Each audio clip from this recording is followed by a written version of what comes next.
In this video, I'm going to show you how to use the XLOOKUP function in Excel. So in my previous video, I showed you guys how to use VLOOKUP, HLOOKUP, and the rest. So this is XLOOKUP. It's like an upgraded version of the VLOOKUP.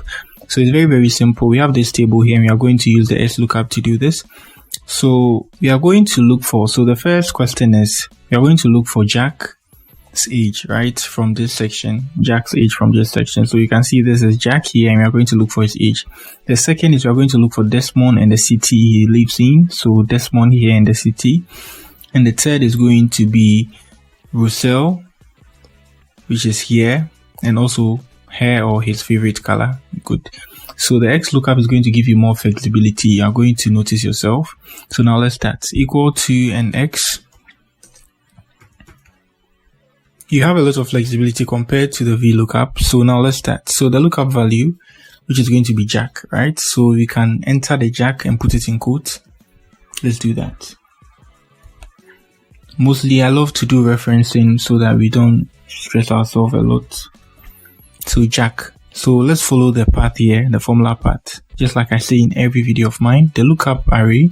So lookup array is we are looking for Jack, right? So Jack should be here, the name section. So now let's put this array here, and we have the return array. We are looking for what? Jack's age. So the return array is going to be the age section. Good. This is very simple, and we have this option. If not found, what should Excel display? So we can display not found, something like that. With VLOOKUP, if it doesn't find what you're looking for, it gives you an error straight away. But this one, you can give it some customized info to display, and just like you do on VLOOKUP, exact match. And this one, you have other options too as well. Wildcard, exact match, smaller than, and the rest. Here we want the false exact match.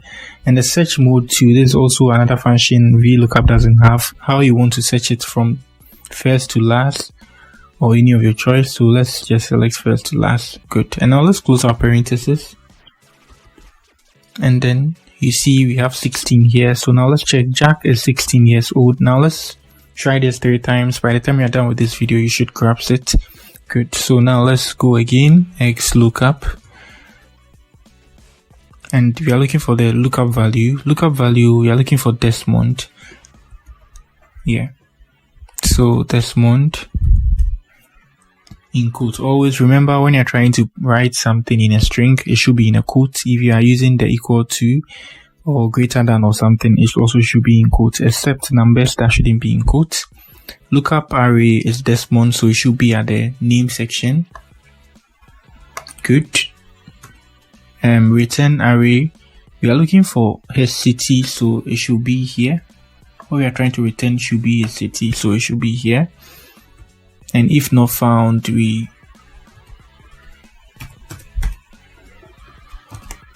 something like that. The match code, comma, to reach the match code, exact match. And then let me make it 1 here.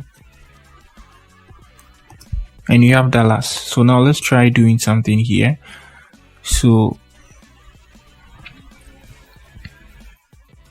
let's try and make it Desmond like this, and you can see, since I didn't add the D, the notes I'm displaying here is showing. So that's one of the special stuff about XLOOKUP.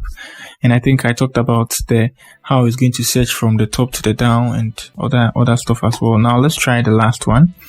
I wanted to talk about the error. Yeah. So now the last one is Russell. So X again. So when I'm done, you can drop if you have a question, you can drop it in the comment section. I'm going to help you out. So Russell, I don't know if that's how it's pronounced. Same way, the lookup array should be at the name section. That's the name. And then what you are trying to return, we are trying to return her favorite color. So it should be here.